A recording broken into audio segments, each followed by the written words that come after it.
If people observe their own unconscious tendencies in other people, this is called a projection. Political agitation in all countries is full of such projections, just as much as the backyard gossip of little groups and individuals. Projections of all kinds obscure our view of our fellow men, spoiling its objectivity, and thus spoiling all possibility of genuine human relationships. And there is an additional disadvantage in projecting our shadow. If we identify our own shadow with, say, the communists or the capitalists, a part of our own personality remains on the opposing side. The result is that we shall constantly, though involuntarily, do things behind our own backs that support this other side, and thus we shall unwittingly help our enemy.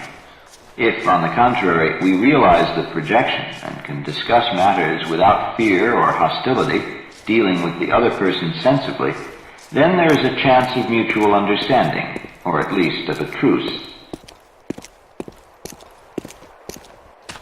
Whether the shadow becomes our friend or enemy depends largely upon ourselves.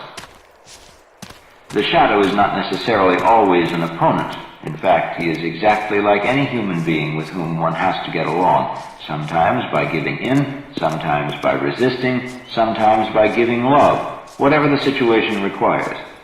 The shadow becomes hostile only when he is ignored or misunderstood. Sometimes, though not often, an individual feels impelled to live out the worst side of his nature and to repress his better side. In such cases, the shadow appears as a positive figure in his dreams. But to a person who lives out his natural emotions and feelings, the shadow may appear as a cold and negative intellectual. It then personifies poisonous judgments and negative thoughts that have been held back. So whatever form it takes, the function of the shadow is to represent the opposite side of the ego and to embody just those qualities that one dislikes most in other people. It would be relatively easy if one could integrate the shadow into the conscious personality just by attempting to be honest and to use one's insight. But unfortunately, such an attempt does not always work. There is such a passionate drive within the shadowy part of oneself that reason may not prevail against it. A bitter experience coming from the outside may occasionally help. A brick, so to speak, has to drop on one's head to put a stop to shadow drives and impulses. At times, a heroic decision may serve to halt them, but such a superhuman effort is usually possible only if the great man within, the self, helps the individual to carry it through. The fact that the shadow contains the overwhelming power of irresistible impulse does not mean, however, that the drive should always be heroically repressed.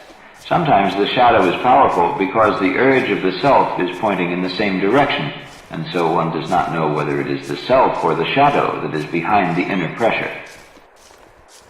In the unconscious, one is unfortunately in the same situation as in a moonlit landscape.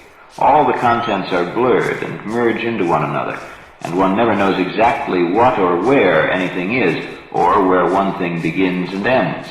This is known as the contamination of unconscious contents.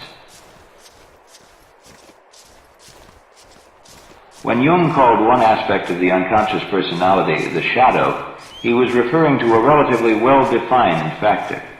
But sometimes everything that is unknown to the ego is mixed up with the shadow, including even the most valuable and highest forces. In a case when the dream itself does not make things clear, the conscious personality will have to make the decision. If the shadow figure contains valuable, vital forces, they ought to be assimilated into actual experience and not repressed. It is up to the ego to give up its pride and priggishness and to live out something that seems to be dark but actually may not be.